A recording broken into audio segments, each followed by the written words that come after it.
माँ पृथ्वी है, जगत है, धुरी है। माँ बिना इस सृष्टि की कल्पना अधूरी है। माँ की ये कथा अनादि है, अध्याय नहीं। माँ का जीवन में कोई पर्याय नहीं। माँ का महत्व दुनिया में कम हो नहीं सकता और माँ जैसा दुनिया में कुछ हो नहीं सकता। ओ माँ, मेरी माँ। माँ तो जन्नत का फूल है, प्यार करना उसका उसूल है।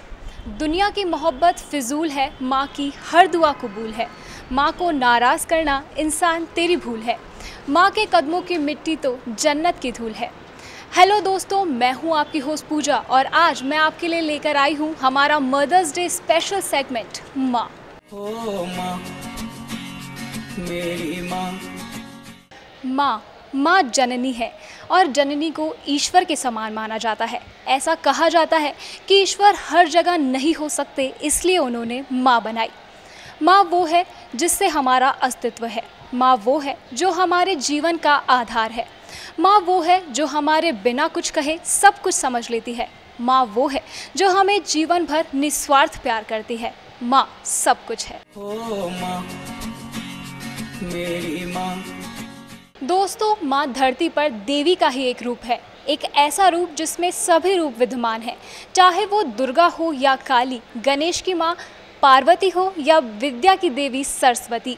माँ सर्वशक्तिशाली है और आज हमारे इस प्रोग्राम में हम आपको रूबरू करवाएंगे देवी के यानी माँ के कुछ ऐसे ही रूपों से। ओ माँ, मेरी माँ। दोस्तों, आज हमारे शो में हम आपको मिलवाएंगे जयपुर की कुछ ऐसी ही माँओं से जिन्होंने अलग अलग क्षेत्र में अपना नाम रोशन किया है, चाहे वो राजनीति हो, डांस हो या फिर चिकित्सा। किसी भी तरह की परिस्थिति हो, उन्होंने कभी हार नहीं मानी और अपनी ममता और कर्तव्य में हमेशा सामंजस्य बना कर रखा। ओ माँ, मेरी माँ। तो चलिए सबसे पहले बात करते हैं जयपुर की एक ऐसी माँ से जिन्होंने राजनीति में एक बेहतर मुकाम हासिल किया है। जी हाँ, बात करते हैं कांग्रेस उपाध्यक्ष अर्चना शर्मा से।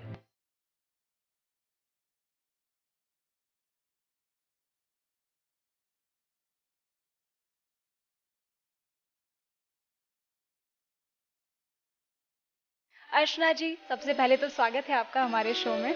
आप बताइए हमें कि आपके लिए माँ शब्द का क्या अर्थ है।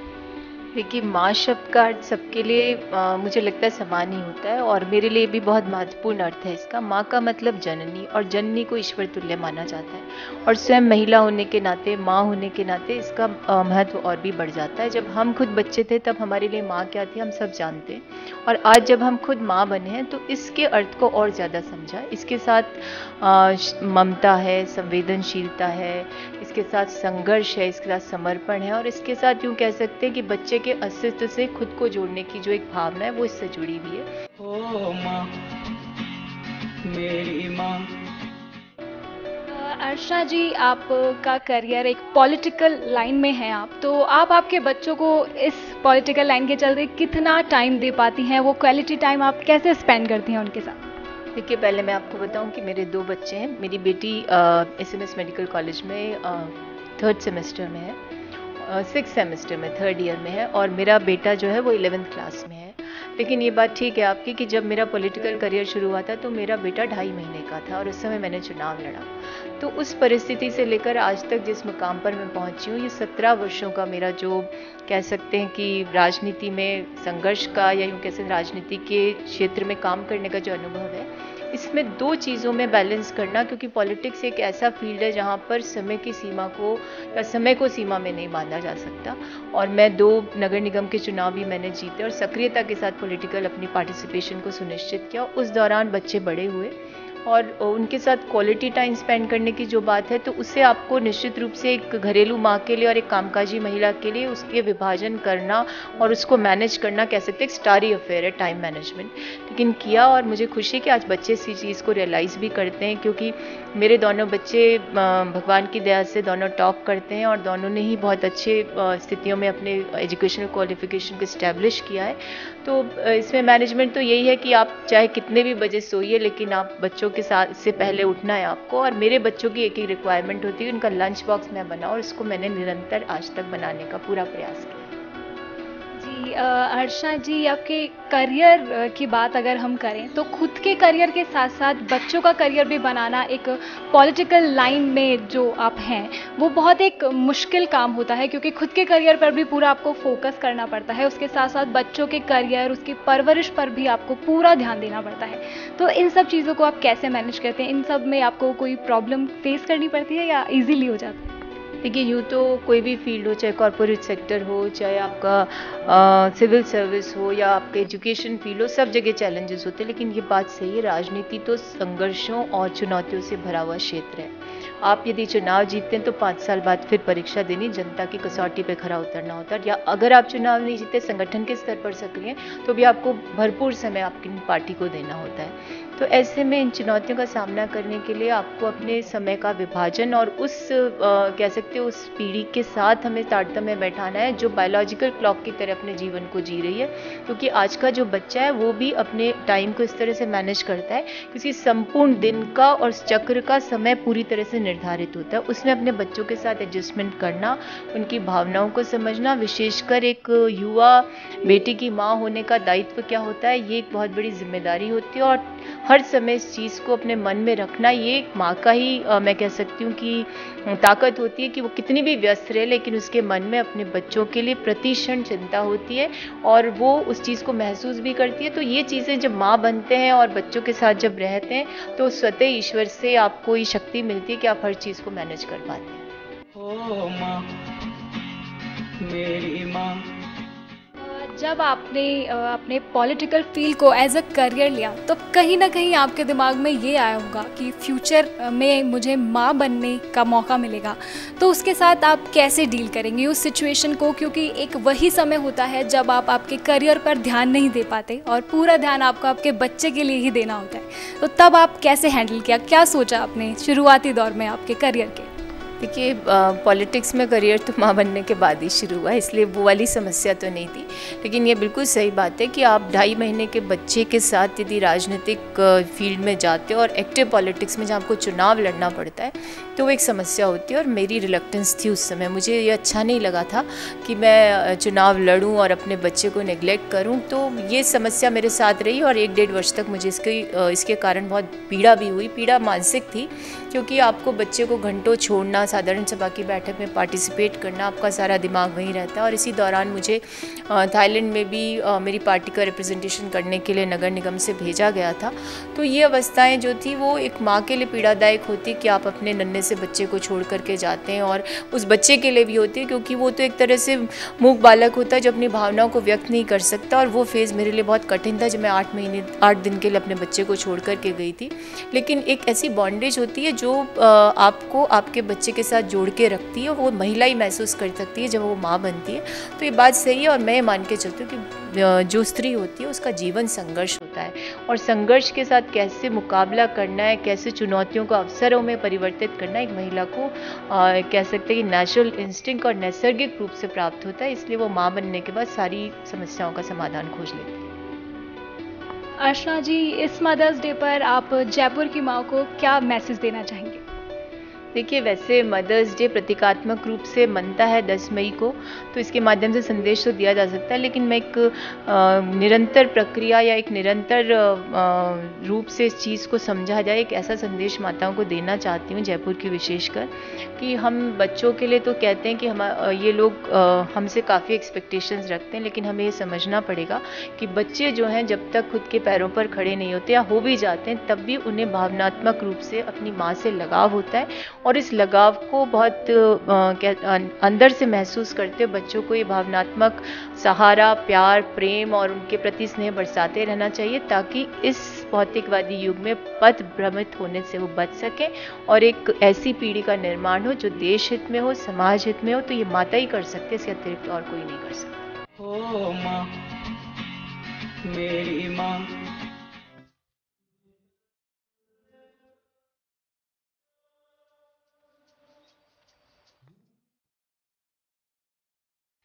इस मदर्स डे पर हमारे साथ मौजूद हैं बीजेपी की कद्दावर नेता सुमन शर्मा। तो चलिए जानते हैं उनसे कि उनका क्या कहना है मातृत्व के बारे में। सुमन जी, क्या कहना है आपका? माँ शब्द का क्या अर्थ है आपके लिए? मातृत्व क्या है? देखिए, माँ शब्द कहने में दिखने में बहुत छोटा लगता है, लेकिन ये पूरे ब्रह्मांड को अपने आप में समाहित किए हुए कई रिश्तों की खान है ये माँ शब्द, जिसमें आप जब ढूंढने निकलेंगे तो अंत तक पहुँच, जो कहते हैं कि अनंत की सीमा जो होती है ना, वो माँ शब्द में है। और ये इसका एहसास आप तभी करेंगी जब आप माँ बनेंगी। एक औरत होना, एक स्त्री होना, एक महिला होना, ये आपको ये महसूस नहीं देगा। जब तक आप माँ नहीं बनेंगी तब तक इस माँ के शब्द को आप समझ ही नहीं सकती हैं। इसलिए मुझे लगता है कि माँ शब्द का अर्थ तभी हमने भी समझा जब मैं माँ बनी। ओ माँ, मेरी माँ। सुमन जी, आपके बारे में तो हम सभी जानते हैं, हमें आपके बच्चों के बारे में कुछ बताएं। देखिए, हमारा एक बेटा है, वही बेटा बेटी जो भी समझिए, वो 27 साल का है। बीटेक करके उसने MBA करके जर्मनी में था, अभी वो इंडिया आया है और यहाँ जॉब कर रहा है, वो नासिक में। बचपन से जब वो बच्चा था तब से मैं राजनीति कर रही हूँ। बहुत अर्ली एज में मैं पॉलिटिक्स में चली गई थी। और बच्चा, मैं ये कहूँगी कि मुझे लगता है कि वो बेटा बेटी दोनों ही मेरा है, और मैं उसमें वो दोनों चीज़ देखना चाहती थी जो मुझे बेटी से भी मिले और बेटा से भी मिले। तो मेरे को लगता था कि कुछ स्पेशल बॉन्डिंग हमारे बच्चे के साथ मेरी हो, जो जैसे हम लोग तो 7 भाई बहन का हमारा परिवार था, जहाँ बहनें भी थीं और भाई भी थे, पर वो अकेला था। तो मुझे एक, आप ये समझ लीजिए कि एक स्पेशल अटेंशन मुझे अपने बच्चे के साथ हमेशा लगता था कि मैं इसको दूँ, ये कमी नहीं हो, मैं उसकी माँ भी हूँ, उसकी बहन भी बनूँ, उसकी बहुत सारी चीज़ें, बहुत सारे रिश्ते उसके साथ मैं अप्लाई करूं। और मुझे बहुत खुशी है ये कहते हुए कि मेरा बेटा परफेक्ट मैन है। अब तो बेटा तो रहेगा वो हमेशा, लेकिन एक एकदम जो आदर्श पुरुष मुझे लगता है ना, जैसे हम लोग सोचते हैं कि एक हम आदर्श बेटा बना रहे हैं, तो एक आदर्श आदमी भी वो है और बहुत परफेक्ट। मैं कहूँगी ऐसे हर माँ को अपना बेटा बहुत प्यारा लगता है, बेटी बहुत प्यारी लगती है। पर मुझे लगता है कि मैंने अगर जीवन में कोई चीज़ हासिल की है, वो सबसे बड़ी मेरी दौलत मेरा बेटा है, मेरे बच्चे हैं। ओ माँ, मेरी माँ। एक माँ के लिए ज़रूरी है कि वो हर एक रूप को अपने बच्चों से साझा करे, चाहे वो एक बहन का रिश्ता हो, भाई का रिश्ता हो, माँ का रिश्ता हो या पिता का रिश्ता हो। सुमन जी, एक पॉलिटिकल लाइफ में एक सबसे अहम मुद्दा होता है कि आप पॉलिटिकल लाइफ को भी, आपको करियर को भी साथ में लेकर चलना पड़ता है, साथ ही अपने बच्चों के करियर और उनकी परवरिश पर भी पूरा ध्यान देना पड़ता है। तो इस सिचुएशन को आपने कैसे डील किया? देखिए, मैं एक बात बिल्कुल स्पष्ट कहना चाहती हूँ कि माँ और बच्चे का जो प्रेम होता है या जो रिश्ता होता है, उस पर कोई करियर हावी नहीं होता है। और जो ये मान लेते हैं कि एक बहुत बड़ा बोझ हो गया या कोई बहुत बड़ी जिम्मेदारी आ गई, तो मुझे नहीं लगता कि वो इस रिश्ते का निर्वहन कर पाएंगे। लेकिन मैं आपको बताऊं कि राजनीतिक की राहें बड़ी पथरीली होती हैं, कोई टाइमिंग नहीं होती है कि जैसे आप लोग जॉब में या और सर्विसेज में 10 to 5 जाना है या 9 to 6 जाना है, हमारे यहाँ कोई टाइमिंग नहीं होती है। तो हमें बहुत तरीके से मैनेज करना होता है। तो बच्चा हमारा, मुझे लगता है कि बच्चे में वो चीज़ आ जाती है, ट्रांसमिट हो जाती है मदर की बात, अगर बच्चे और माँ के डायलॉग्स डिलीवरी सही तरीके से हो रहे हैं। क्योंकि वो हमारे साथ 9 महीने हमारे गर्भ में रहता है, तो हमारे मन की बातों को वो समझता है। तो मुझे लगता है कि बच्चा भी इतना ही कोऑपरेट आपको करने लगता है कि मेरी माँ ये सोच रही है, अब हमको कैसे मैनेज करना है। तो हम माँ बेटे ने, और साथ में मैं हस्बैंड को भी इंक्लूड करूँगी, मिल के ये सारे प्रॉब्लम्स को बहुत सही तरीके से, कहीं लगा ही नहीं मुझे कि कोई मैं एक्स्ट्रा अटेंशन कर रही हूँ बच्चे के साथ या एक्स्ट्रा टाइम दे रही हूँ। सब में बहुत अच्छे से बॉर्न एंड ब्रॉट अप हुआ, खूब एंजॉय किया। और मैंने राजनीति को कभी कैरियर नहीं समझा, इसलिए मुझे कभी बोझ नहीं लगा। जस्ट मैं हॉबी राजनीति को एंजॉय करती थी। तो मुझे लगता था कि चलो अब बच्चे का मेरा वर्क पूरा हुआ, अब चलो थोड़ी सी अपनी हॉबी को भी मैं निभा लेती हूँ। तो बड़े अच्छे से, मुझे कभी ऐसा लगा नहीं। मैं कई बार मदर्स को सुनती हूँ कि भागते हुए ऑफिस पहुँचती हैं, बैग रखती हैं, फिर भागते हुए घर आती हैं, फिर पसीने में होती हैं, फिर बहुत। मेरे को तो ऐसा, मैं बहुत सौभाग्यशाली हूँ कि मुझे मेरा बेटा ऐसा मिला है कि मेरे मन की बात समझ लेता था और कैसे मैनेज करना हम दोनों मिलके मैनेज कर लेते थे। सुमन जी, जब आप माँ बनी तो वो एक एहसास के बारे में हमें बताएं, क्योंकि सबसे बड़ा एहसास होता है इस दुनिया का एक माँ बनना। तो उसके एहसास के बारे में हमें कुछ बताएं। आपका मेमोरेबल टाइम था वो, उस टाइम आपको कैसा लगा? बिल्कुल सही कहा आपने कि जब हम लड़की होते हैं या युवा होते हैं, कॉलेज लाइफ से अपने नए लाइफ की ओर बढ़ते हैं, तो उसमें एक ये होता है कि शादी करनी है, बच्चे भी होंगे। और जिस जनरेशन में हम लोग थे उस समय कुछ टाइम ऐसा आया था कि देश में पॉपुलेशन को लेके भी बहुत सारी बातें होती थी कि इस देश की आबादी बहुत ज़्यादा है। जैसे हम लोग 7 भाई बहन थे, तो मेरे मन में कई बार ये सवाल उठता था कि इतनी आबादी पे बात होती है, बहुत बड़े देश में इतनी आबादी होनी चाहिए, नहीं होना चाहिए, बच्चा होना चाहिए, नहीं होना चाहिए। तो वो मदर की फीलिंग उस समय तक मुझे लगता था कि भाई शायद अभी इसको टाला जाए, कुछ जो मैं बिल्कुल व्यक्तिगत बातें आपसे शेयर कर रही हूँ। पर जब मैं मदर बनी, बाई चांस कहूँ या जो भी हो, मैंने उस समय मैं प्रिपेयर नहीं थी मदर बनने के लिए, पर मदर बनी तो मैं आपको यकीनन कहती हूँ कि मैं सोच रही थी कि जब मैं लेबर रूम में गई और उस लेबर रूम में जब मुझे वो छोटी सी बड़ी मधुर सी आवाज़ कान में उस बच्चे की रोने की जो आई, उस आवाज़ ने मुझे ऐसा स्पंदन मेरी बॉडी में किया। और ये एकदम रियल फीलिंग है, जो पेन थे वो सारी दुख दर्द 2 मिनट में भूल गई। और बस ऐसा लगा कि मैं उसको देख लूँ कि क्या है, मैं जैसे होता है ना कि आपने अपने आप में एक चीज़ को पैदा किया और लग रहा था कि वो मेरा बच्चा है। वो फीलिंग मैं एक्सप्लेन ही नहीं कर सकती। मैं बहुत लोगों से बातें करती हूँ और वो फीलिंग ने मेरी दुनिया बदली। मैं कहना चाहूँगी कि बच्चे की माँ बनना, बेटे या बेटी का मायने नहीं रखता है, बच्चे की माँ बनना दुनिया की सबसे खूबसूरत अनुभव है, जो लोग आजकल की लड़कियां, आजकल की माएँ नहीं करना चाहती हैं। उनके लिए मैं कहूँगी कि इस अनुभव को ज़रूर कीजिए। इसके बिना आप अधूरी हैं। ज़िंदगी में बहुत मुकाम हासिल कर लीजिएगा, अगर ये हासिल नहीं हुआ तो आप अधूरी हैं। ओ माँ, मेरी माँ। सुमन जी, आज के टाइम पे सबसे बड़ी प्रॉब्लम होती है जनरेशन गैप। जनरेशन गैप एक ऐसी प्रॉब्लम है जिससे माँ और बच्चे की मेंटालिटी एक स्टेज पर आकर मैच नहीं होती है। आज के बच्चे बहुत मॉडर्न रहते हैं, उनकी मेंटालिटी बहुत मॉडर्न होती है, और माँ है वो अपने बच्चे की केयर करती है, इसलिए बच्चों को लगता है कि वो उनके ऊपर बाउंडेशंस लगा रहे हैं। उस सिचुएशन में आपकी लाइफ में भी जब वो सिचुएशन आती है, हर माँ की लाइफ में आती है, तब आप उस सिचुएशन के साथ कैसे डील करते हैं? देखिए, मैं बहुत बेबाक हूँ इस मामले में। मेरे विचार आज की आधुनिक माँओं से नहीं मिलती है। मेरी उम्र में जब मैं बेटी थी और मैं अपनी माँ से जो मेरी रिलेशनशिप थे उसको ही मैं अपने बच्चे में भी देखना चाहती हूँ, इसलिए मैं हमेशा उसी को फॉलो की जो मेरी माँ ने मुझ पे अप्लाई किया और मुझे इसमें सफलता भी मिली। मैं एक बात कहना चाहूँगी अपने अनुभव से कि आपको कहीं कठिनाई नहीं आएगी। हम जब बहुत विविधताओं में अपने को बांध लेते हैं कि हम बच्चे के दोस्त भी बन जाते हैं, नॉन सीरियस भी अपने बच्चों के सामने हो जाते हैं, जबकि सीरियस नहीं रहना चाहिए ऐसा लोग कहते हैं। परंतु मेरा निवेदन ये है कि माँ को हमेशा अपने बच्चे के साथ माँ बन के रहना चाहिए। दोस्त बनिएगा या कुछ और बनिएगा तो बच्चे को आप अपनी बात नहीं समझा पाइएगा। दोस्त की बात में आप बच्चे से बात करेंगी तो फिर वो दोस्त के लेवल पे आपको ले जाएगा, फिर आपसे वो कनेक्टिविटी, वो बॉन्डिंग नहीं होगी जो एक माँ बेटे, एक माँ बेटी में जो बनती है। जाते जाते सुमन जी, आप जयपुर वासियों को, जयपुर की सभी माँओं को क्या मैसेज देना चाहेंगी?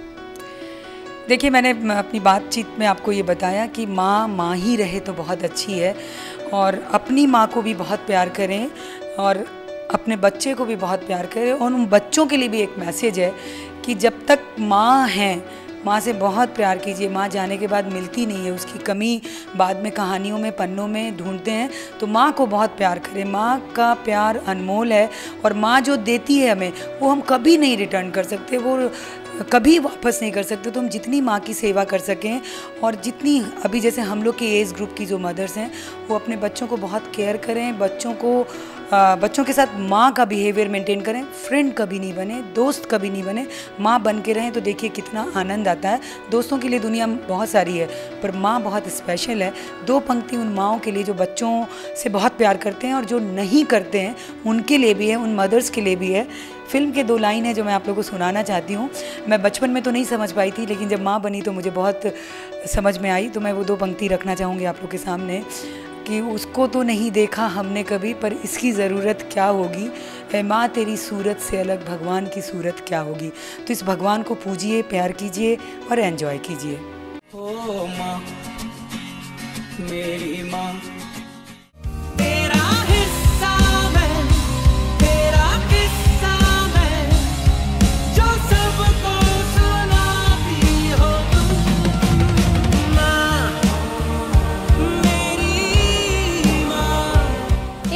सबसे बड़ी शक्ति होती है उसका माँ होना। और आज मातृत्व की इसी शक्ति को बयां करने के लिए हमारे साथ मौजूद हैं जयपुर की जानी मानी कथक डांसर मनीषा गुलियानी जी। तो चलिए जानते हैं उनसे कि उनकी इस शक्ति के बारे में क्या कहना है। मनीषा जी, सबसे पहले तो स्वागत है आपका हमारे शो में, और हमें बताएं कि क्या है आपके लिए माँ शब्द का अर्थ। Thank you so much. मैं यही कहना चाहूँगी कि माँ बनना नारी को संपूर्णता देता है। आपको अपनी बहुत सारी जिम्मेदारियाँ होती हैं जिनका एहसास कराता है, और आपको खुद का एहसास कराता है। जो ऊपर वाले ने आपको जो नारित्व दिया है उसका जो संपूर्णता का एहसास है वो इस शब्द माँ जननी बनकर ही पता लगता है। और ये एक ऐसी चीज़ है जिसको सिर्फ महसूस किया जा सकता है और उसको फिर ज़िंदगी भर निभाया जा सकता है खूबसूरती के साथ। अब आपके बारे में कुछ जानते हैं, आपके बारे में कुछ बताइए, अपने बच्चे के बारे में कुछ बताइए। मैं कथक करती हूँ और I am a Kathak dancer. बहुत गुरु के आशीर्वाद से और फैमिली के सपोर्ट से बहुत मौका मिला है नेशनली इंटरनेशनली अपने परफॉर्मेंसेस देने का, दुनिया के बहुत अच्छे अच्छे बड़े बड़े प्लेटफॉर्म्स पे परफॉर्म करने का। और यही मेरे बारे में है। मुझे लगता है कि मैं अपनी अभिव्यक्ति डांस के माध्यम से ही बेस्ट अपने आप को प्रेजेंट कर पाती हूँ। और जहाँ तक कि मेरे बच्चे की बात है तो वो अभी केवल 6 साल का है, 7 साल का पूरा होने को है। और आई एम वेरी लकी। मुझे ऐसा लगता है कि शायद हर माँ बाप को ऐसा लगता है कि वो बहुत खुशकिस्मत हैं कि उनके पास वो है। तो सेम ऐसे ही मेरा जो बेटा है उसका नाम नेस्यम है, और मैं अपने आप को बहुत खुशकिस्मत महसूस करती हूँ कि मैं उसकी माँ हूँ और ऊपर वाले ने मुझे नेस्यम मेरे बेटे के रूप में दिया है।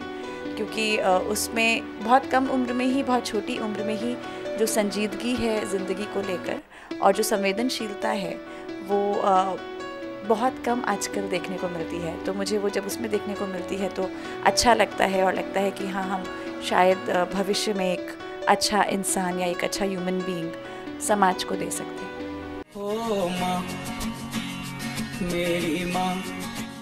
मनीषा जी, हम सभी जानते हैं कि आप एक अच्छी नृत्यांगना हैं। उसके साथ ही काफ़ी मुश्किल होता है एक माँ के लिए कि अपने करियर को भी वो सहेज कर रखे, उसके साथ अपने बच्चे का भी करियर देखे, उसे अच्छी परवरिश दे।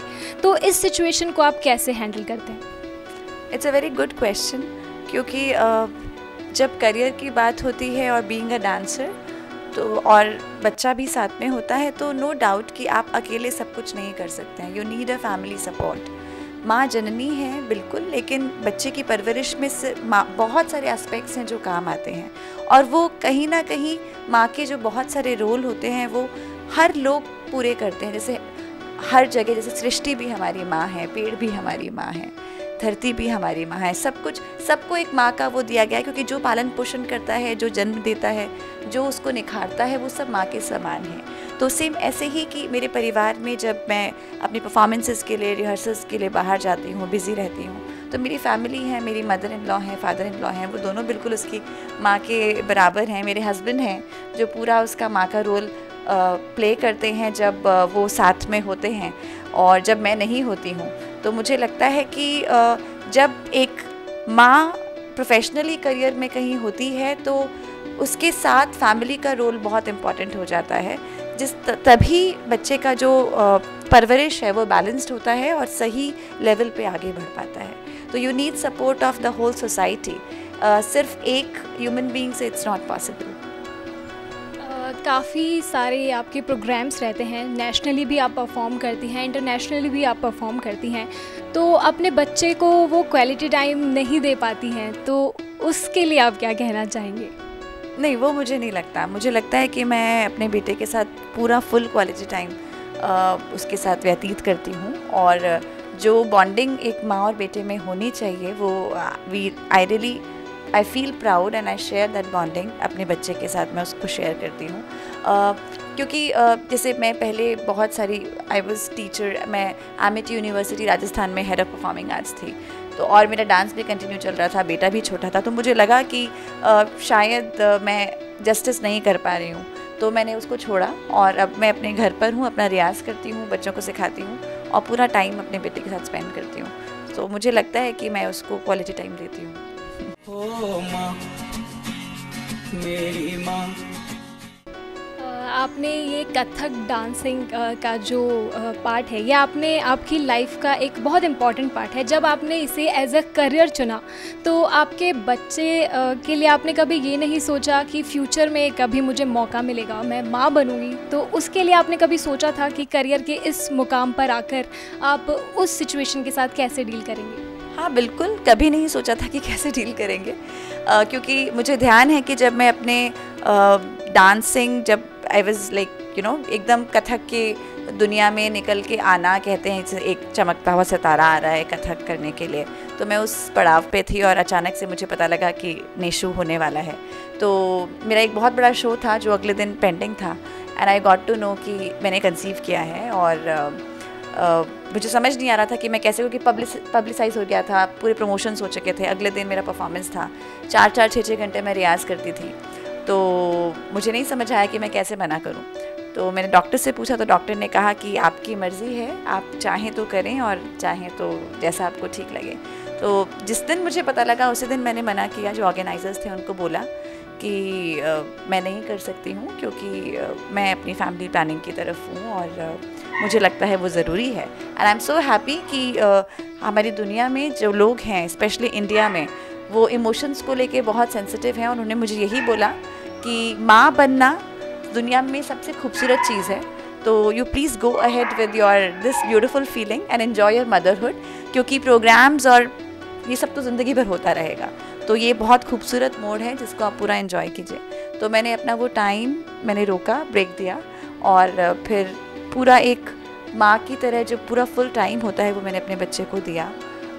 हर छोटी बड़ी चीज़ उसके लिए की, और I have shared a beautiful, वो जो ज़िंदगी के पल हैं जो मैंने अपने बेटे के साथ गुजारे हैं शुरुआती 3-4 साल, वो शायद ज़िंदगी के सबसे खूबसूरत पल हैं। और वही एक पल है जो आपकी एक बॉन्डिंग बनाता है बच्चे के साथ, जो ज़िंदगी भर आपके साथ रहती है। तो that is the most important aspect of life.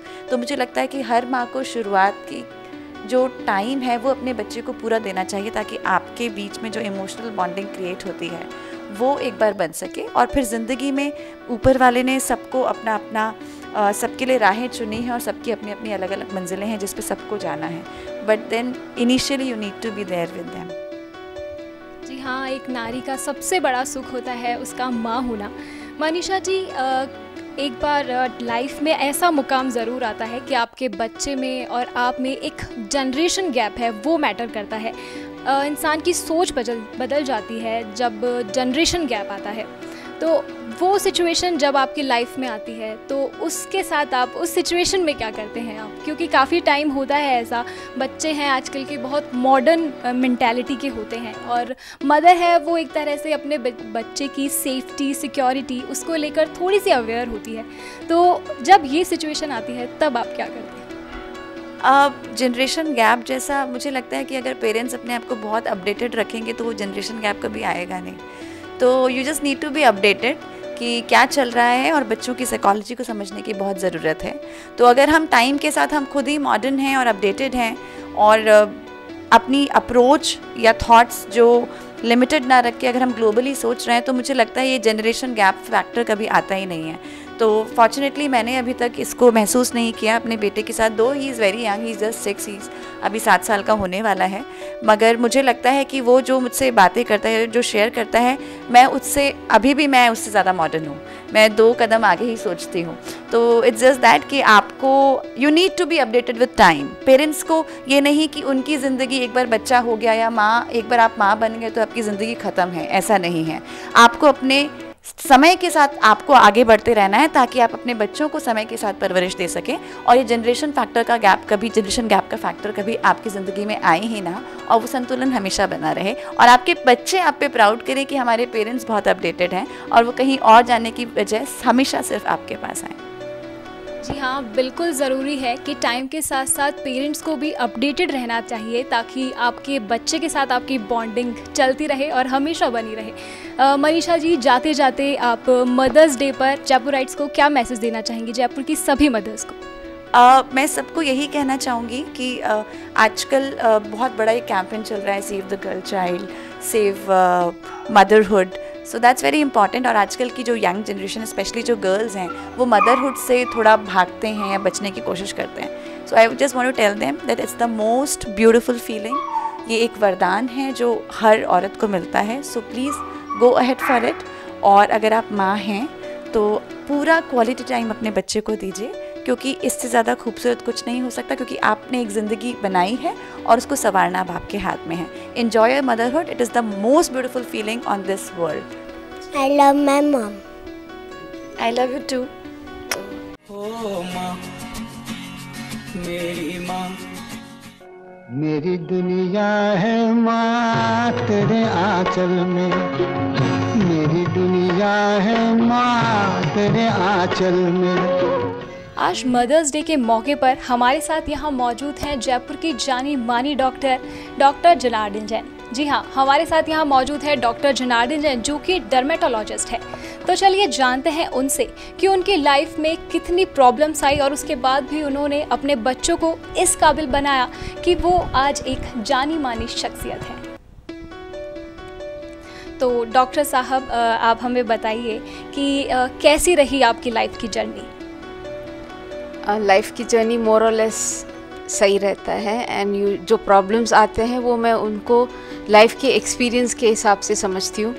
तो प्रॉब्लम्स जो भी है वो प्रॉब्लम्स नहीं दिखाई देते हैं। आपकी लाइफ की जो शुरुआती जर्नी है, जब आपकी शादी हुई, उसके बाद आपके बच्चों को संभालना और बहुत सारी प्रॉब्लम्स आई आपकी लाइफ में, बहुत सारी चीज़ें आपको फेस करनी पड़ी, तो उसके बारे में हमें थोड़ा सा बताइए कि कैसे प्रॉब्लम्स आई आपको शादी के बाद, और उसके बाद आप एक सिंगल मदर हैं, उसके बाद अपने बच्चों को आगे ले जाना, पढ़ाना, MBBS करवाना, दोनों ही बच्चे आज आपके अच्छे मुकाम पर हैं, उनके बारे में हमें थोड़ा बताइए। मैं बेंगलोर से हूँ और जब मैं शुरू में जयपुर आई, मुझे ज़्यादा हिंदी भी समझ में नहीं आती थी और डर्मेटोलॉजी एज अ प्रोफेशन इतना मशहूर नहीं था, और मेरे स्पेशल ब्रांच जो एस्थेटिक डर्मेटोलॉजी है वो और भी कम लोगों को समझ में आती थी। और जब बच्चे हुए, मैं बिल्कुल 4 इयर्स कुछ भी नहीं किए, मैं उनके साथ ही रही और मुझे लगता है कि वो सबसे करेक्ट इन्वेस्टमेंट है। अब तक जो जितने भी मैंने इन्वेस्टमेंट्स किए, वो सबसे अच्छा इन्वेस्टमेंट ये है कि मैं मेरे बच्चों को 4 इयर्स मैंने दिए जब वो बहुत छोटे थे। और कईयों कहते हैं कि क्वालिटी टाइम देना है, क्वांटिटी टाइम देना है। मेरे हिसाब से कोई बच्चा अपने मदर के लिए वेट नहीं करता कि मम्मी आए और तभी मैं गिरूं। जब बच्चा गिरता है उस टाइम मदर साथ रहना बहुत ज़रूरी होता है। तो मदर एंड बच्चा दोनों को quantity and quality time requirement है। और जब मैंने मेरे प्रोफेशन स्टार्ट करी, मैं ज़्यादा यहाँ किसी को नहीं जानती थी, लेकिन फिर भी जयपुर के लोग इतना प्यार दिए कि जब मैंने कहा कि मुझे एक नौकरी चाहिए एक हॉस्पिटल में, डॉक्टर साहब ने मुझे कहा कि आप कल से आ जाओ और पेशेंट्स देखना स्टार्ट कर लो। और 3 मंथ्स मैं सिर्फ जाती थी सुबह शाम। मेरी बेटी छोटी थी और उसको लेके जाती थी और उसको साथ बिठाती थी और मैं पेशेंट्स को देखती थी। 1 महीने में सिर्फ 1 पेशेंट आया फर्स्ट टाइम, और उसके बाद धीरे धीरे पेशेंट्स आने लग गए और द रेस्ट इज़ हिस्ट्री। ओ माँ, मेरी माँ। अगर बात करें आपके बच्चों के बारे में, तो उनसे आपका कितना जुड़ाव है? कितना एक एज ए मदर आप उनसे कितना जुड़ाव रखती हैं? वो जानते हैं कि आपने आपकी लाइफ में बहुत स्ट्रगल किया है, उसके बाद उन्हें इस मुकाम पर पहुंचाया है, तो उनसे आपका कितना जुड़ाव है? वो उनके बारे में हमें थोड़ा सा बताएं। मैं मेरे बच्चों से बहुत प्यार करती हूँ और जो भी देखते हैं हमें वो यही कहते हैं कि आप तीनों एक टीम है। जो भी है, जो भी घर में डिसीजन लेना है, मैं दोनों से पूछूंगी मुझे ये करना है कि नहीं, व्हाटएवर जो भी लेना है, नया गैजेट लेना है, नया डिवाइस लेना है, तो हम सब तीनों के सजेशन और एडवाइस के बाद ही ये काम जो है ये होता है। एंड जिस बच्चा का या मेरे अगर काम टॉप प्रायोरिटी में है वो होता है। अगर मुझे कहीं कॉन्फ्रेंस में जाना होता है तो कोई एक बच्चा यहाँ आएगा और यहाँ जयपुर में रहेंगे तभी मैं बाहर जा सकती हूँ। So we organize our work accordingly. हम सभी जानते हैं कि माँ कितनी इम्पॉर्टेंट होती है लाइफ में। तो आप पेशे से एक डॉक्टर हैं, तो आप आपके बच्चों के साथ टाइम को कैसे आप मैनेज करते हैं एज ए प्रोफेशन और एज ए मदर?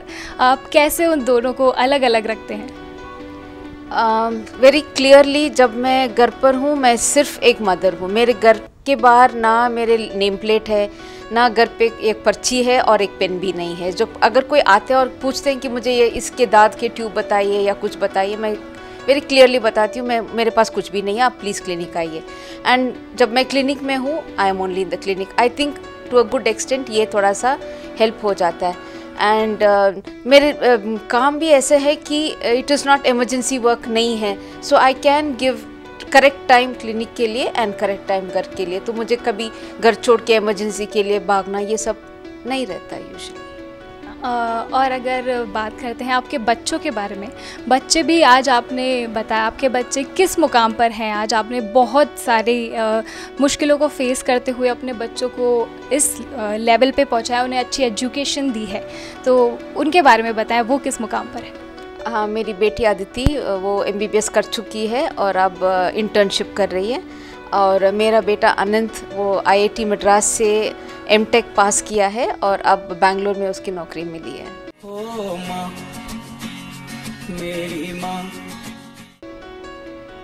तो डॉक्टर साहिबा, आप मदर्स डे के मौके पर व्यूअर्स को और जयपुर की सारी मदर्स को क्या मैसेज देना चाहेंगे? सबसे पहले बच्चों को प्यार देना है, बहुत ज़्यादा प्यार। बच्चों को बहुत ज़्यादा प्यार की रिक्वायरमेंट है, नंबर 1। नंबर 2, उनको कभी भी क्रिटिसाइज़ नहीं करें, क्योंकि बच्चे के दिल टूट जाता है। अगर हम चाहते हैं कि उनको कुछ बताएं, ये मत बताइए कि ना ये बेटा तुमने गलत कर दिया, ये क्यों कर दिया। आप ऐसे बेटे बताइए कि baby I love you so much, but may be हम ये इस तरह कर सकते थे। मे बी हम जब हम उसको हम करते हैं, देन बच्चा को यूँ लगता है कि मेरे मदर भी मेरे अच्छे काम या बदमाशी में जुड़ी हुई है। एंड कभी भी वो नहीं चाहते हैं कि मदर को हर्ट फील करें। And number 3, always apologize. अगर हम कुछ गलत काम करते हैं या बच्चे के दिल दुखाते हैं, आप कहिए कि आई एम वेरी सॉरी बेटा। अगर हम ये बताते हैं कि बच्चों को आई एम सॉरी, तो बच्चा को ये लगता है कि it is quite okay to be human, to make mistakes. तो वो ये नहीं करेंगे कि हम गलतियाँ करेंगे और उनको झूठ बोल के उसको है ना छुपाएंगे, या so that parents don't get angry. Number 4, अपना लाइफ बच्चों के लाइफ में नहीं जिए, वेरी इंपॉर्टेंट। अगर डॉक्टर है, ये नहीं सोचें कि है ना अपना बच्चे तो डॉक्टर ही बनना चाहिए या यही ही करना चाहिए। ऑलवेज बच्चे से पूछें कि आप करना क्या चाहते हो। एंड आजकल this is the era of not academics but era of abilities. तो सब कुछ हम कर सकते हैं, जो भी हम प्रोफेशन लेते हैं उसमें वी कैन शाइन, हम ये कर सकते हैं। And number 4, I think most important again, love love and more love. ओ माँ, मेरी माँ। एक मदर का जुड़ाव होता है अपने बच्चों से, ये तो हम सभी जानते हैं, लेकिन एक मदर का अपने बच्चों से जो जुड़ाव होता है, वही जुड़ाव सभी बच्चों के लिए होता है, ना कि सिर्फ अपने बच्चों के लिए। ये तो हर मदर ही करती है, लेकिन वो भी बच्चे जो किसी जानवर के बच्चे हैं। और ऐसे ही डॉक्टर साहिबा जो कि जानवरों के बच्चों को भी बहुत प्यार करती है। तो चलिए जानते हैं कि उनका कितना जुड़ाव है उन जानवरों के बच्चों से। जानवर के बच्चे भी बच्चे हैं और उनके मदर के लिए वो भी बहुत प्यारे होते हैं। समटाइम्स ये होता है कि जो बेबीज़ हम रेस्क्यू करते हैं सड़क में, उनकी मदर कहीं गई हुई होती है दूध लेने या कुछ खाने एंड एक्सीडेंट से मर जाती है। तो ये दुख होता है कि हम कनेक्ट कर सकते हैं कि अगर ये अपने साथ होता तो कितना बुरा होता।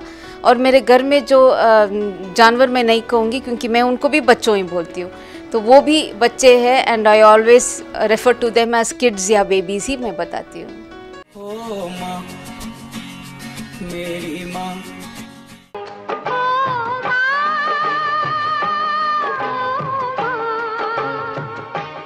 चलिए इस मदर्स डे पर अब हम आपको मिलवाते हैं संतरा देवी जी से, जिनकी लाइफ में एक ऐसी परिस्थिति आई जिसके बाद उन्होंने अकेले संघर्ष किया और अपने बच्चों को एक अच्छी एजुकेशन दी। आज वो खुद काम करती है ताकि अपने बच्चों को एक अच्छा भविष्य दे सके। संतरा देवी जी, आपकी लाइफ में हमें बताएं, आप क्या करती हैं अभी? सिलाई का काम करती हूँ। अच्छा, आपके बच्चों के बारे में हमें कुछ बताएं। आप कितने बच्चे हैं आपके? 3 बच्चे हैं मेरे। आपकी लाइफ में एक ऐसी परिस्थिति आई जिसके बाद आपको अकेले संघर्ष करना पड़ा, आपकी लाइफ के बारे में हमें बताएं कुछ। मेरे पति के डेट ख़त्म होने के बाद में मेरे को सिलाई का काम करना पड़ा, क्योंकि मेरे बच्चे छोटे हैं, उनकी देखभाल हो नहीं पा रही थी। पेंशन मिलती है, सरकारी नौकरी है, हालांकि पेंशन मिलती है, पर पेंशन 4000 रुपये मिलती है, तो बच्चों की गुजारा नहीं हो पा रहा है, इसलिए मेरे को सिलाई का काम करना पड़ रहा है। ओ माँ, मेरी माँ। आपका शुरुआती समय बताएं, आपकी शुरुआत में क्या आपकी शादी हुई, उसके बाद नॉर्मल ज़िंदगी चल रही थी, उसके बाद आपकी लाइफ में एक ऐसी परिस्थिति आई, आपके हस्बैंड के गुज़र जाने के बाद आपको कौन कौन सी मुश्किलों का सामना करना पड़ा? ऐसी मुश्किलें आती हैं हर इस परिस्थिति में, बहुत मुश्किल होता है खुद को संभाल पाना एक माँ के लिए, क्योंकि उनके सर पर बहुत सारी जिम्मेदारियाँ बढ़ जाती हैं। तो उस जिम्मेदारी को आपने कैसे निभाया, क्या सोचा आपने, कैसे किया आपने, काम की शुरुआत कहाँ से करी? काम की शुरुआत पहले मैं जयपुर गाज़ियाबाद में रहती थी। गाज़ियाबाद में हालांकि हमारा परिवार का कोई नहीं था। उसके बाद में कि फैमिली वाले, गाज़ियाबाद में कोई काम भी नहीं था मेरे पास में, क्योंकि माहौल ही इतना गंदा था वहाँ का कि कोई घर के से बाहर काम कर नहीं सकता। तो मेरा गुजारा वहाँ पर नहीं होता था, क्योंकि पेंसिल थे और बच्चे छोटे थे। पेंसिल के अलावा कोई मेरे पास में कोई काम ही नहीं था। फिर मेरे घर वाले ने, मेरे परिवार जयपुर में है, तो मैंने सोचा कि मैं जयपुर में जाके अपने परिवार वालों की मदद ले सकती हूँ। फिर मेरे पापा मेरे को जयपुर में ले आए। जयपुर में हालांकि मैं अपने घर में पियर के पास में नहीं रहती, पर रहती हूँ उनके पास, आसपास में दूर रहती हूँ पियर से, ताकि किसी के ऊपर बोझ नहीं बन सकूँ। इसलिए फिर मैंने सिलाई का काम, पहले मैं घर में सिलाई का काम करती थी। सिलाई का काम घर पर करने से मेरा गुजारा नहीं होता था, क्योंकि काम बहुत कम होता था सिलाई का। फिर मैंने बियरवेल बुटीक पर जॉब की पहले, तो फिर 4 साल मैंने वहीं पर काम किया। वो उसके बंद होने के बाद में मैं महिमा दीदी के यहाँ पर आ गई। 2 साल हो गए मुझे यहाँ पर काम करते हुए। मेरा अच्छा चल रहा है हिसाब किताब। मैं बच्चों को सही ढंग से पढ़ा भी रही हूँ। बड़ा बच्चा मेरा कॉलेज में है, उससे जो एक छोटी लड़की है वो मेरी 12वीं के पेपर दिए, उससे एक छोटी लड़की है उसने मेरे 11वीं के पेपर दिए। कैसे एक मैनेज कैसे कर पाती हैं, जैसे बच्चों को भी टाइम देना पड़ता है, बच्चों की परवरिश के लिए आप ये सब काम कर रही हैं, तो अकेले आपको मैनेज करना पड़ता है, तो वो इजीली हो जाता है काम और घर? नहीं, मुश्किल तो काफ़ी होता है, पर बच्चों का साथ पूरा है, क्योंकि बच्चे काफ़ी समझदार है, तो इस वजह से हो जाता है। ओ माँ, मेरी माँ। संतरा देवी जी, इस मदर्स डे पर आप जयपुर की सभी माँओं को क्या कहना चाहेंगी?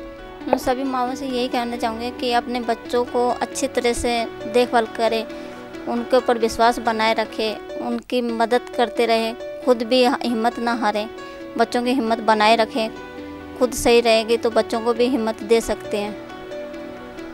जी हाँ, बच्चों को आधार होती है माँ। एक बच्चों का अस्तित्व ही उनकी माँ से होता है, और एक माँ ही हिम्मत हार जाएगी तो बच्चे भला क्या कर सकते हैं। तो इसलिए हर माँ के लिए यह मैसेज इस मदर्स डे पर कि चाहे कोई भी परिस्थिति आए, हर माँ को हिम्मत नहीं हारनी चाहिए और अपने प्रयास पर अग्रसर रहना चाहिए। ओ माँ, मेरी माँ।